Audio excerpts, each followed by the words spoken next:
This is all part of the judicial process, no, Maricel, as we know. Nasa labas ng bansa yung mga tinatawag natin ngayong mga fugitives from justice.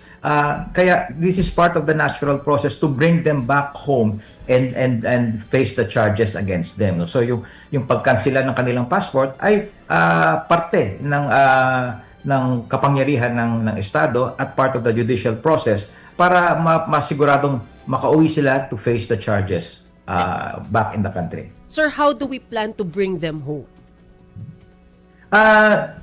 Nakita nyo naman yung nabasa nyo siguro yung report. Unang-una yung pagkansela ng passport, kasunod na dyan yung kasabay nito yung red notice na sa Interpol, no? Yung red notice hindi lang yan katulad ng blue notice na magpo-provide lang ng information nung identity, ng whereabouts ng tao. Itong red notice, meron ng kaakibat na request na arestuin sila preparatory to extradition. Kung nasa isang bansa sila na meron tayong extradition treaty.